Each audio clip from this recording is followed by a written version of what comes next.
Well, Matt, what have you brung us, baby? This is the new Porsche Cayman.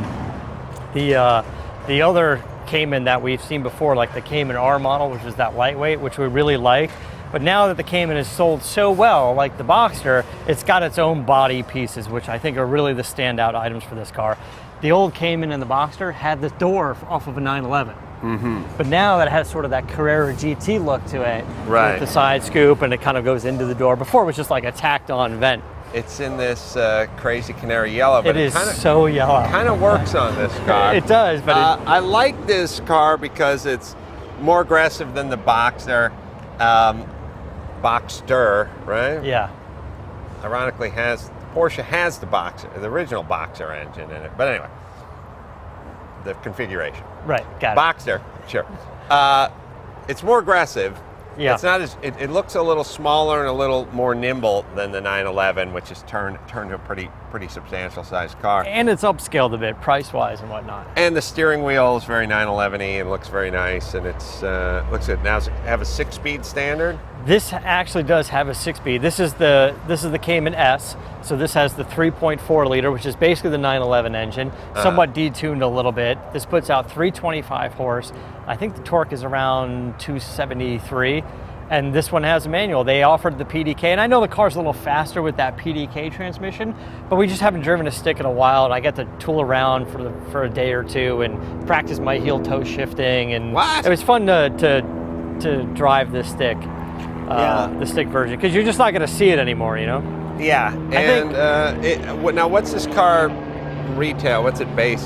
So the base price is $63,800. But it's a Porsche, and they got their a la carte options, so you can really load this thing up. This one, as it sits, even without the PDK, is already at $87,000 and change.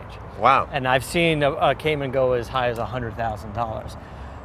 So I don't know really what the normal price range is of a Cayman. This one's pretty nicely equipped. The leather seats and has the high-end sound system, and ventilated seats are kind of nice. And it's got the 20-inch upgrade wheels. Rims, yeah. I like this car a lot. I think the balance is great, and everybody keeps thinking 50-50 is the perfect balance. This is actually nice with a little extra weight in the back.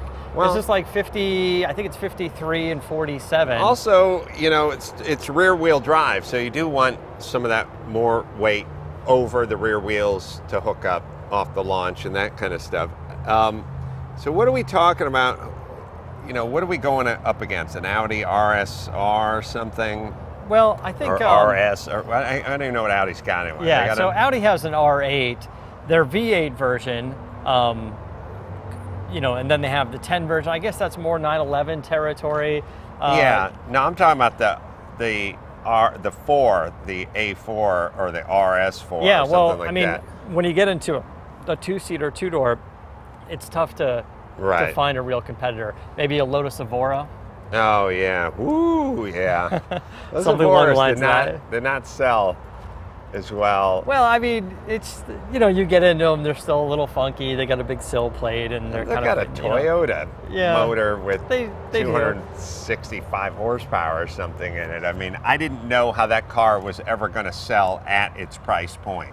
Yeah. Because this, for about the same price, is much more car. Well, and I mean, at this point, the build quality and the reputation of Porsche is just going to kill pretty much anything else that's out there.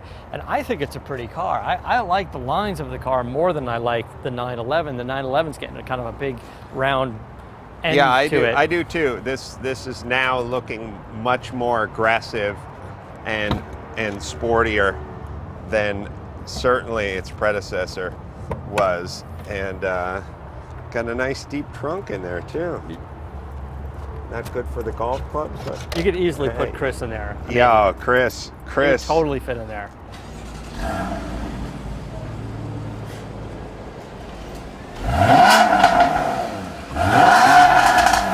Wow, that's throaty. That's fun. So this would be a real fun car if you would like to do track days with, and oh yeah, it would be great. I mean, it's a real mid-engine car. The engine is here, you can't even get to it. Right. There's not even, like, you can't even change the fluids on it. I'm sure they're capped someplace. Like, I don't even know where you go right for that now. But it's great. It sticks so well to the road, but it does it just because of its balance of the car. I think it weighs something around 3,000 pounds. It's kind of, I don't know what the manufacturer spec is, but some guys tested one at like 2,900 and change, and some guys tested it at 32. I'm sure it depends on how much fuel and what options are in there. But And by the way, at this point, it's not looking like the little bastard stepson of the 911. It's kind of looking like its own cool little vibe here. yeah, I think its competitor right now would be probably the new Jaguar F-Type. Right. That's only a roadster right now, but they'll probably come out with a coupe of that. To me, a little different animal, you know. I mean, I know we're looking for something in its price range, but V8 front engine, flat six mid-engine. But either way, so it is its own category, much like Mangria. Thank you very much. So it is the 2014 Cayman S? Sure. Why not? 13, 14, 13, 14. So until next time, this is Adam Carolla. For Matt the Motivator, DeAndrea saying keep the air in the spare and the bag in the wheel.